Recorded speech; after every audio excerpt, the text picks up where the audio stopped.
या इथं भैयाचं पक्ष कार्यालय करायचा मानस होता आपला. कोणाचंच नसेल असं डिजिटल कार्यालय करायचं होतं. माणूस गेला की संपतं का सगळं?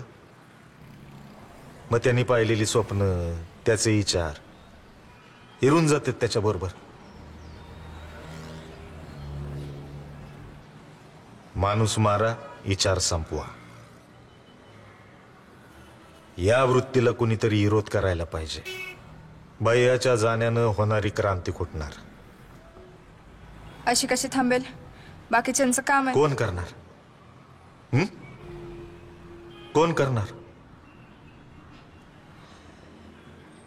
लोकांना राजकारण नकोय, विकास पाहिजे, विकास. या रिकाम्या भिंती वाट बघतायत.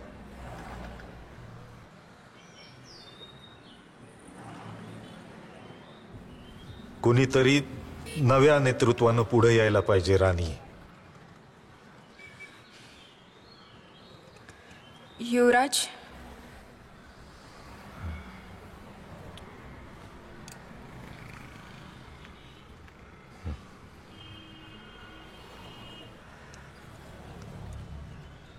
वाटतं तितकं सोपं नाही हे राणी. त्याला शिकावं लागेल, अजून खूप शिकावं लागेल. म्हणून तर त्याला पक्षाच्या मुख्य कार्यालयात पाठवलाय. या समद्यात आबाच्या घाणेरड्या राजकारणाला शह बसाय पाहिजे, उद्ध्वस्त करायला पाहिजे.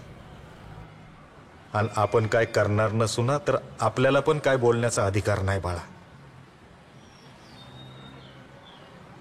जे घडतंय ना ते उघड्या डोळ्याने बघत राहायचं, निमूटपणाने.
स्टेशनमध्ये तुम्हा सगळ्यांनाच माहित आहे भैयाराजे यांचा मृत्यू झालेला आहे आणि त्याचा निषेध करण्यासाठी प्रियदर्शनी देशमुख यांनी इथं मुकमोर्चा आयोजित केलेला आहे. मॅम मुकमोर्चा का? कारण देशातील न्यायव्यवस्थेवर आमचा विश्वास आहे म्हणून. आमदारांना अटक व्हावी असं म्हणतात, पण तुमच्याकडे पुरावा काय? ते पोलिसांनी शोधून काढावं. पण यापुढे नेमकं कोणतं पाऊल उचलणार आहेत तुम्ही? लोकांना कोणत्याही पद्धतीने त्रास होईल असं आम्ही वागणार नाही, पण न्याय मिळाल्याशिवाय गप्पही बसणार नाही. उपोषण करून, नारेबाजी करून लोक भडकावणं याच्या आम्ही पूर्णपणे विरोधात आहोत. आम्ही येताना पाण्याची बाटली आणि डबा सोबत घेऊन आलेलो आहोत. जोपर्यंत पोलीस आदरणीय आमदार आबासाहेब गायकवाड यांना अटक करत नाहीत तोपर्यंत आम्ही एका बाजूला शांत बसून राहू. आम्हाला न्याय हवाय आणि आम्हाला तो हवाच आहे, बस एवढंच. बोला गुप्ते साहेब. साहेबांना बोलायचंय. खास तुमच्यासाठी वरनं फोन आला होता. आबासाहेब, अहो गाव राजकारणातून बाहेर जरा या आता. सीएमने जिल्हा बँक कर्ज प्रकरणी फेर चौकशीचे आदेश दिले असं कानावर आलंय आमच्या. आपला गड राखायचा असेल तर वारेची दिशा ओळखून काम करा. प्रकरण दिसतंय तेवढं सोपं नाहीये नक्कीच. लांब उडी मारायची असेल तर 2 पावलं मागे जाणं अधिक फायद्याचं असतं.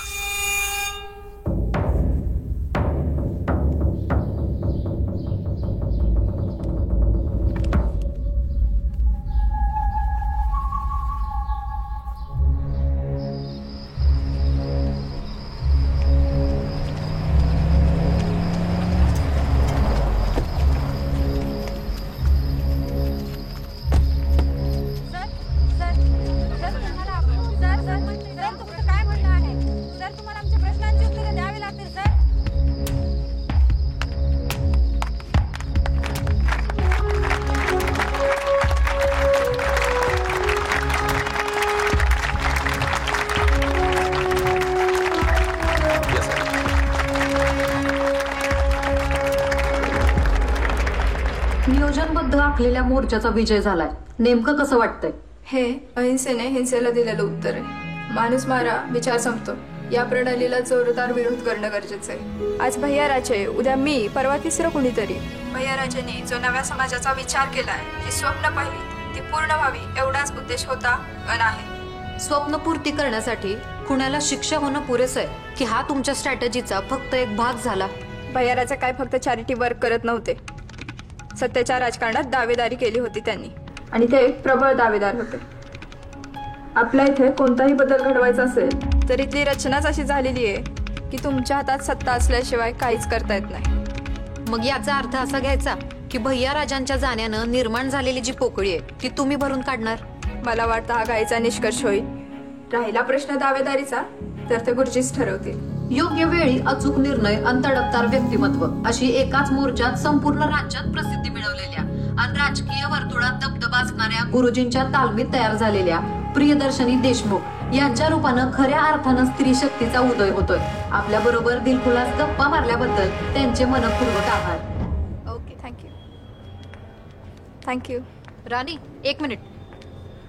काँग्रेस. गुरुजींना सांगा मुलाखत चांगली झाली म्हणून.